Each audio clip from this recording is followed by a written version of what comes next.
time you guys went to Flamecrest, you helped kill the adult green dragon. Braun got some tail in the literal sense, as well as the figurative sense. Hwinnil probably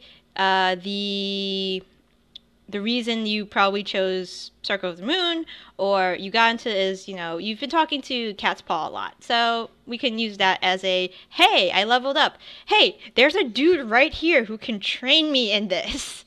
Awesome. What else happened?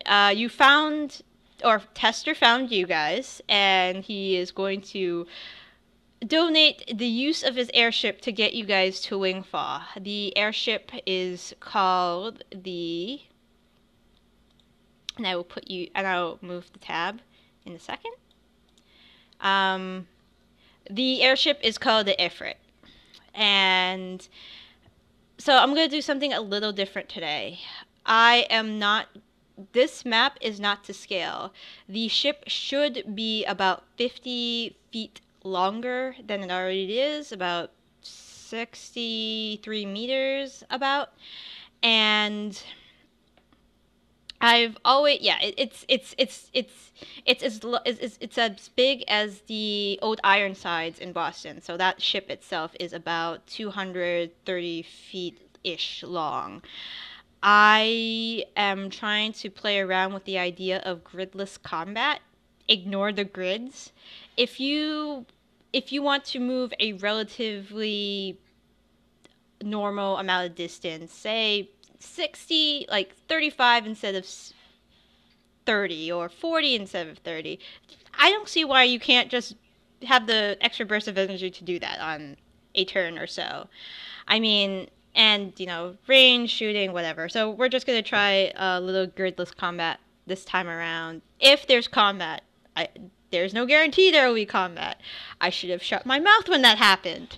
Of course you're not going to be attacked. The skies are perfectly safe.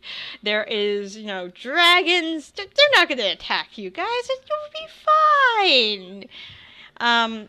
Okay, so where we left off is most of the people from the future were dining in the inn. Hwinnil, you had spoke to the group asking, hey, do we want to really go back to the future? Or how are we going to get there? Or, you initiate that conversation. So the way I'm bringing Denethor into this is that you had a couple of people who were pretty bad off after you were rifted in. A few people received pretty heavy concussions, and they were not battle ready in a few days. So the group as a whole and the healers of Flamecrest had been taking care of them, and two people in particular who are combat ready now that they have had their concussion injections, released pressure from the brain and all that kind of stuff, are a pair.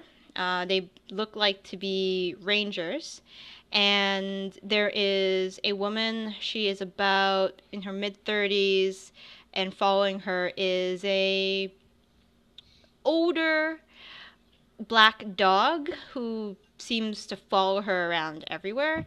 And she comes down the stairs, and there is another person behind her. And Denethor, would you like to describe what you look like? Yeah, I mean, I'm kind of tall for my race, Mm-hmm. Like, I can tell you in feet because we don't use feet here, but I would be tall, Mm-hmm. I would be... You're a wood elf, right? I'm an elf. No, okay. Okay. So I'm just saying that I would be taller than a normal elf. That's what I'm trying to say. Okay. You'd probably be... I'd say half elf is about average human height, maybe a little smaller, a little taller. Let's just say you're about 6 feet-ish. I don't know what that would be in meters. That's tall. That's above average for most of the races, of course. So yeah, Okay, you definitely tower. Not you're not as tall as a half orc, but or a dragonborn maybe, but you're definitely taller than Julie.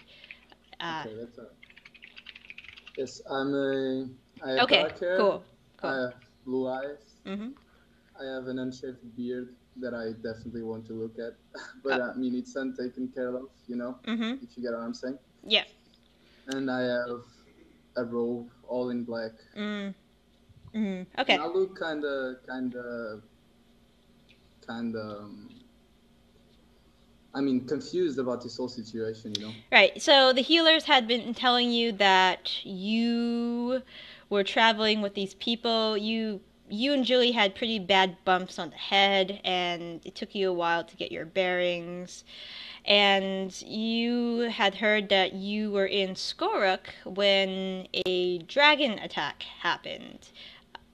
From that of the forces of Tiamat, which by this time, talking to the other people that had drifted with you, you are 36 years in the past. The Okay. Dragon War in Skoruk is still happening. The Dragon War in Skoruk ended about, I want to say, probably so 20 years, so probably 16 years ago, your time. So, and things are a little confusing right now. Okay. So you're downstairs, and Julie looks like a plain, about 5'7" female, kind of square jawish, a couple scars on her face, on her arms, brunette, green eyes, and she picks up some breakfast. She picks up some ale because at this point it's 5 o'clock somewhere, and she feels like she's gonna need it. And she tells you, she says to you, so I hear that we're going to be on an airship soon. um, have you ever been on one? She asks you. I have never seen any ship of this kind, to be honest. They're kind of fun they were kind of fun after the Dragon Wars were over. I hear they weren't too fun during the Dragon Wars. Something about wyvern and dragon attacks, and she kind of stares into her mug for a minute and says, "And I am worried that I am going to come in contact with my past self." And she continues to drink rather heavily because during this conversation she gets to her second ale in the span of probably 5 minutes. And these are pints of ale, so you can figure out how much she's probably having to drink at this point. Um, roll perception for me, Denethor.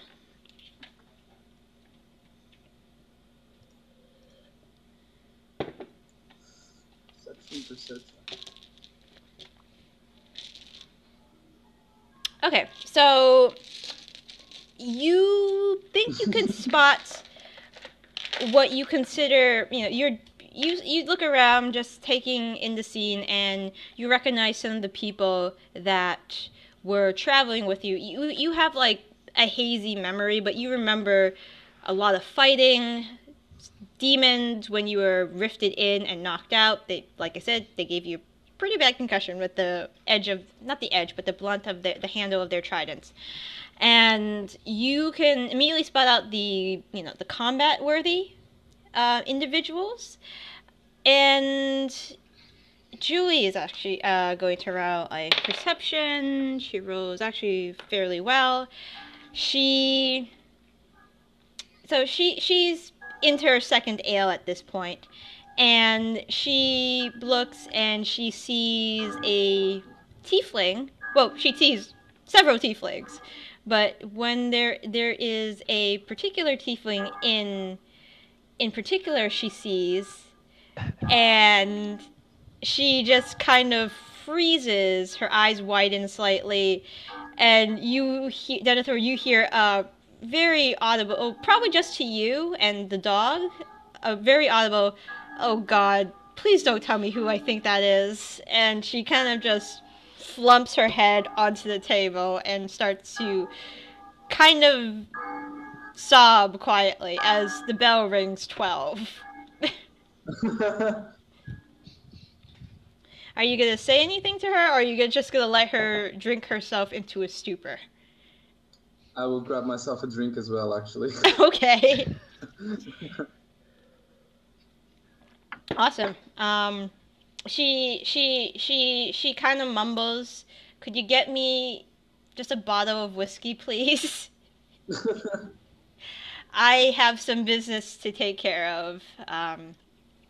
And she stands up and she walks to Hwinnil, Razor's, and Tester's table where you guys had huddled up at this point to have your discussion. A slight average looking woman, brunette haired with dog, comes to your table. She grabs a chair from another table and she asks, "Is it okay if I sit here for a moment? I have some questions I wanted to ask all of you, if it was possible." You recognize her, and you guys immediately recognize her as one of the people who were pretty badly hurt when they were first rifted in. And Yeah, sure. okay, Sit down. Certainly. thanks. And Tester, kind of looks at her, and she looks at Tester, and Tester says, "What? Do I have something on my face?" And Julie says, No, it's just a pretty bad case of it. I can't even call it deja vu at this point because obviously I have been here before. She starts. You do have a little bit of food on your face, though. Oh, and Tester's like, "Really? Is it gone?" Yep. Got it. What about my teeth? I mean, I had a spinach omelet this morning. Is there anything in my teeth? Nope, looks good. All right, thanks. And Julie, she sits down and she says, "My name is," and she looks at you, Denethor, and motions you to come whenever you get that bottle of whiskey she asked for. And she says, I bring her the whiskey. Yeah. And she just grabs the bottle from you, unscrews it, takes a swig, and just puts it on the table. And she says, "So, I don't think we have been properly introduced. My name is Julie. I was part of the representatives of the Ranger commune in Malat on the Western Continent. And I've been told by the healers and the Druid, Catpaw, that there has been a lot of, for lack of a better term, shit going on. Do you know why we're going? So why are we going to Wingfall again?" Tester gives you, a moment if you want to answer, but if you signal him to answer, then he will more than welcome, more than be able to answer the question for you guys. Well, I think I say, well, in order to find a mage that can help us get back to our time in Wingfall, and that's why we fly there. I see. And they mentioned that we had a couple other people that came with us, but they're not with us right now? Something about a mage or something? Yes, exactly. A mage and... I'm not really... what is it they call this person? I'm not from here. The king? Oh, the king! Which kings? She stops dead in her which kings are we talking about? And she just kind of looks... Al Gore? And she's like... And she takes another swig of whiskey. She offers the bottle to anybody at the table. Tester kind of turns his nose up at it. I'll pass it along. Okay. It's pretty good. It's pretty decent whiskey for a tavern that's in the middle of a war zone. I only give my master the best, you know. Yeah, thank you, thank you, Denethor. Oh, my headache just got bigger. Okay, I think I know why we're going to. Julie says, I know why we're going to Wingfall. I don't know if it's a good idea for me to go there right now, because there might be a chance I encounter my past self, and I don't know if that does, like, time continuum, paradox, weird shit. But I'll stay in the back. I'll put a hood on. It'll be fine, I guess. I'll just make sure I don't talk to my former self. It's fine. It's fine. And you see this, you see this distraught woman just trying to, calmly tell herself, and she's had a few at this point. Calmly tell herself that everything's going to be fine. And I need everybody to roll insight checks for me, please. My favorite. Yes, Arcos, your favorite. Alright. Okay, cool. Denethor and Hwinnil, you see her, you see a twitch in her right, her right eye is starting to twitch. Arcos, you're drinking, you don't notice this at all. And the black dog starts, whining very softly and putting his head on her thigh, and she says, I can't believe I'm going through this shit again. Kill a god.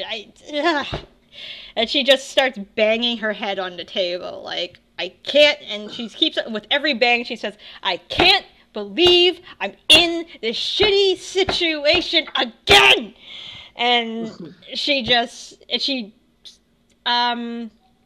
your... A hand on her shoulder. Yes, it's gonna be alright. And she's like, thank you.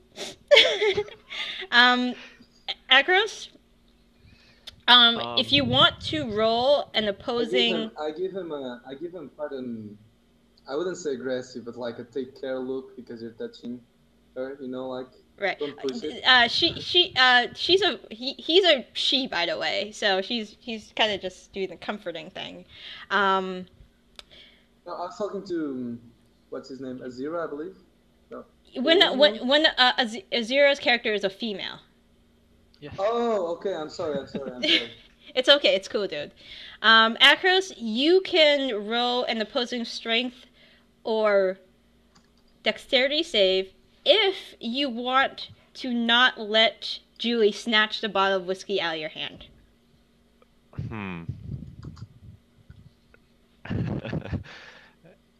I'll just let her take it. Okay. She swipes it. I'm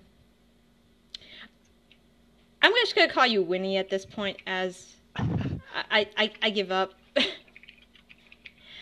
Hwinnil, yeah. Hwinnil. So she takes another swig and she said, Ick! So when is the ship gonna be here? And Tester says, the ship should be here in about an hour. And she's like, great. And where's the ship gonna be docked? And Tester says, the ship's going to be docked right outside of Flamecrest, and they're not going to stay here very long. It's just a pickup for you guys. All right. She turns to Denethor and says, wake me up when the ship gets here. And then she just puts her head on the table. Denethor, Julie does have a slight drinking problem, but it usually only arises when she's really, really stressed. Such as situations like this, and situations when you were about to prepare to go to the conclave. But she usually snaps out of it pretty quickly if the situation arises. Hold on. Wow. The dog starts wandering near your pack, Hwinnil. Curiously. Very, very curiously. And the dog looks at you. The dog looks at your bag and kind of just goes and looks back at you. I said, no, I pulled the bag closer. and Denethor, you hear from this bag. and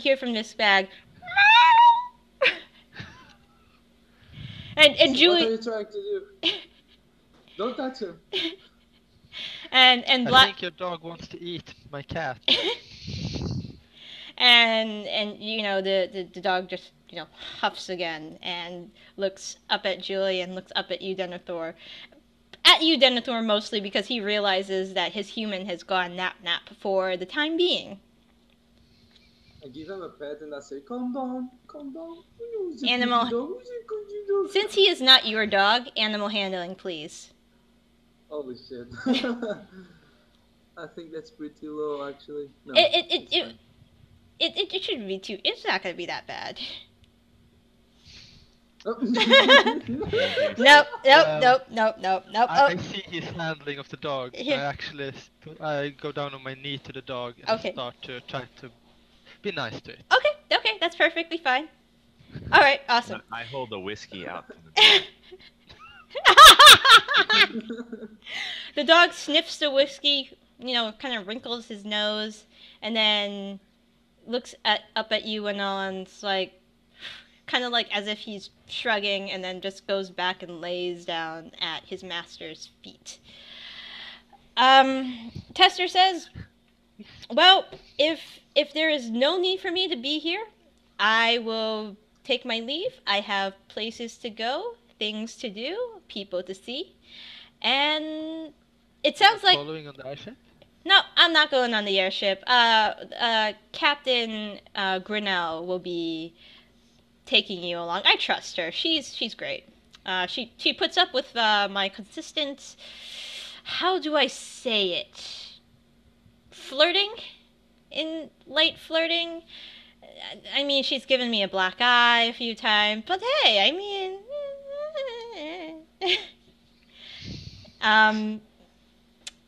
But anyways, I'll probably see you guys later. And from what you're telling me, I think I'm gonna try to track down King Jonah and see if I could see what's up. You said there was a wizard that followed him, followed those two guys the other way? Yeah, exactly. The wizard said he was his speciality was time magic. I see. Did he happen to have slightly bluish skin? You can roll like a wisdom check to remember if he had a slightly bluish skin. Okay. Okay. And yeah, he did. It was like it wasn't like blue, but it was like if a person was getting, cold, he was pale, there was a slight blue tinge to it. He in all instances, from far away, he just looked like a very pale guy. But yeah, you did notice he did have a bluish tint to his skin.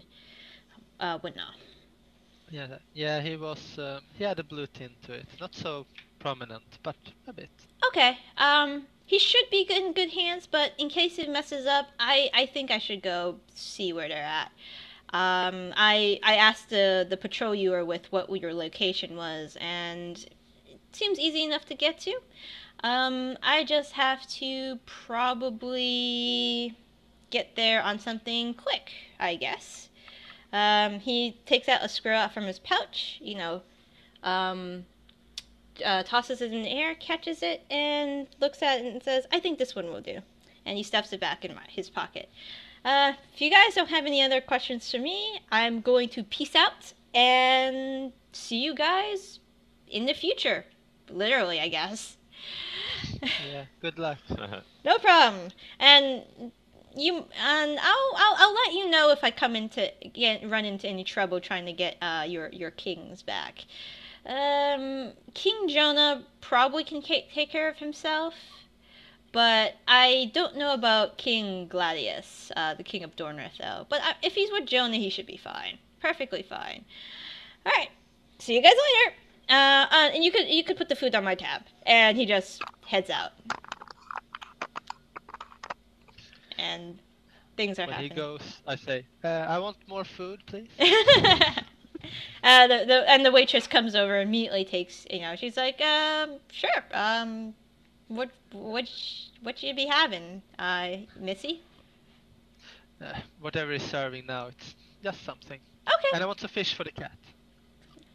Meow. And she's like, all right. Like, anybody else want anything while I'm here? I'll have another bottle of that fine whiskey. Okay. And you, Sir Tiefling? I'm good. Okay. I'm just slowly I will drinking. share it with the party if they want to. Okay. All right. So she runs off and she gets your orders.